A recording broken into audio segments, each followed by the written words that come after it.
Alright guys, welcome to part 2 of the video. So, this video or this part, I'm going to touch base on the other world title fight that's taking place on Saturday. It's going to be taking place in Puerto Rico, an island that's known for producing great talent such as Felix Trinidad, Miguel Cotto. If we go, a little further back, Wilfredo Gomez, Wilfred Benitez, of course, Juan Laporte, another world champion, Sixto Escobar, and Hector Camacho, Edwin Chapo Rosario. Most recently, fighters such as Subriel Matias and, of course, Amanda Serrano and Xander Zayas. The Amanda's going to be fighting in a unification bout, his first world title defense against WBA world champion Abbas Baraou. I'm excited for that one too. I've said it once, I'll say it again. I've said it a few times actually. Xander Zayas, in my opinion, I do believe that he's the next great Puerto Rican superstar after Miguel Cotto. After Miguel Cotto retired, and even during Miguel's later part, in the later part of Miguel's career, there was other Puerto Rican fighters who achieved world champion status, such as Juanma Lopez, Rocky Martinez, Jose Pedraza. Um, Most recently, as of right now, there's Subriel Matias, who was a former world champion. He unfortunately just lost his world title in a world title defense. Um, if I'm not mistaken, I do believe in the smaller weight classes, Oscar Colazo is a unified world champion, and of course we cannot forget about Amanda Serrano. But there has not been a male superstar that sells out Madison Square Garden 9 times. That's a pay-per-view superstar that has world title matches against Floyd Mayweather, against Manny Pacquiao, against Canelo Alvarez, Sergio Martinez. And I do believe that in my opinion, I do believe that Xander Sayas is that guy. I do believe that Xander Sayas is gonna be that Puerto Rican fighter to achieve that superstardom ever since Miguel Cotto. And I think that taking this fight is a big step, and it's actually a good step for him to getting closer to that goal.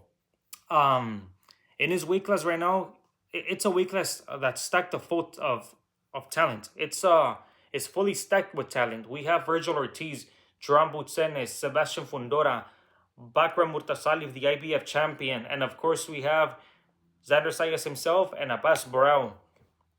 It's a weight class that's stacked of talent. I've said it once and I'll say it again.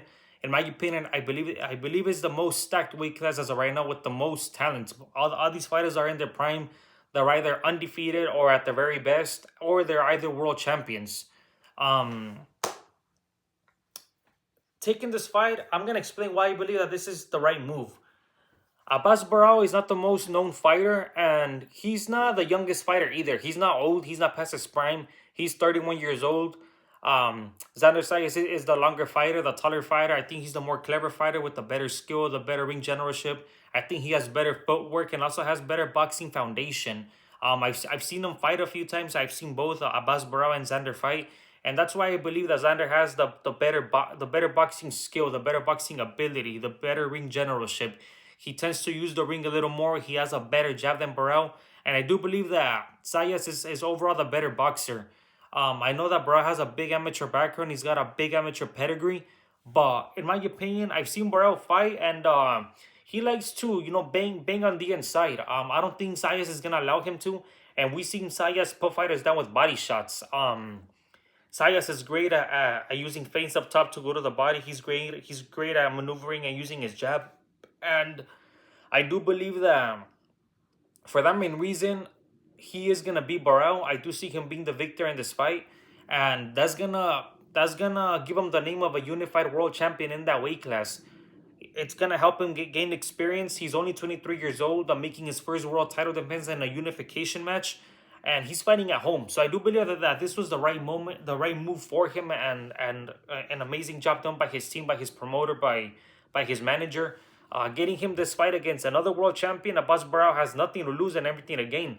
Like I said, he's not the most known fighter, not the most known world champion. So he had nothing to lose going over to his opponent's hometown in Puerto Rico and fighting in an arena where I believe is going to be sold out, and all the fans are going to be cheering against him. All the fans are going to be cheering against him. They're going to be booing him whenever. Sorry, guys, I got his knees. Oh my god. Whenever he's gonna be doing the ring walk, he's gonna have boos left and right.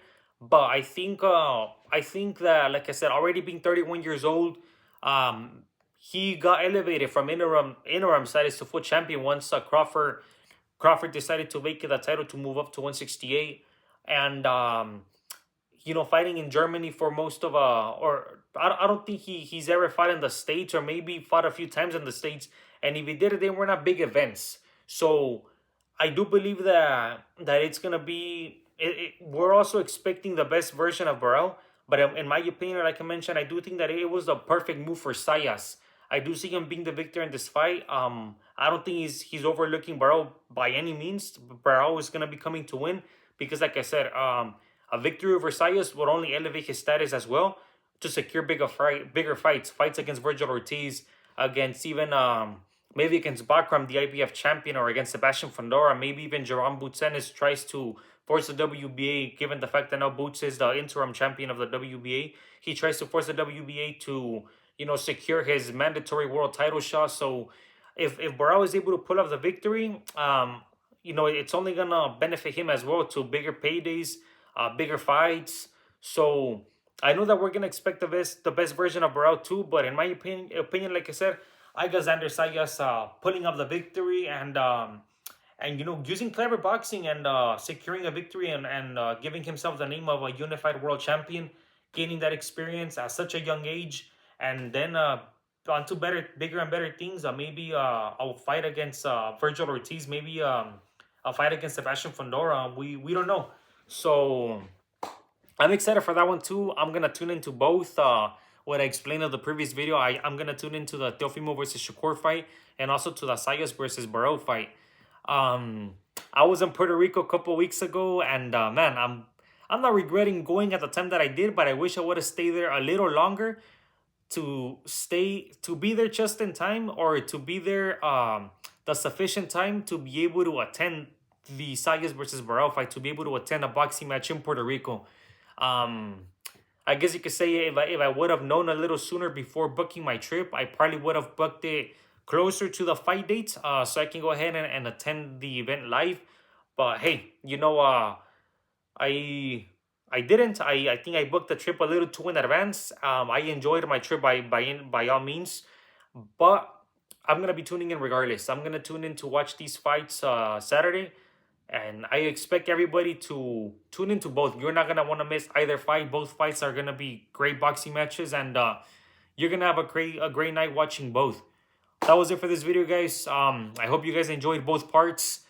You know, Turkey, Ali Sheik, and the Ring Magazine have done great things for the sport ever since they got involved. With Teofimo versus Shakur being the, if I'm not mistaken, I think it's currently as of right now the biggest event put together by them. And Top Rank, they're also doing. They're also, Top Rank has always been there. Top Rank has been there for the longest. I know that currently right now they don't have a network deal. Their network deal with ESPN that came to an end not too long back. But I do see them working something out with another network deal where we're gonna be able to watch these fights a little easier. I know that for the Zayas fight, you're gonna have to. There's various apps that they're gonna be streaming it from, but you guys should be able to catch it as well. You guys, I don't think that there's gonna be a reason why you have to miss either boxing match. But that was it for this video, guys. I hope you guys enjoyed it, and I'll see you guys in a few days, because you guys know after these fights take place, I am gonna be reviewing the fights and giving y'all my reaction on what I thought of them and how I saw the fight unfold. All right, guys. I'll see you guys in the next video. Peace out.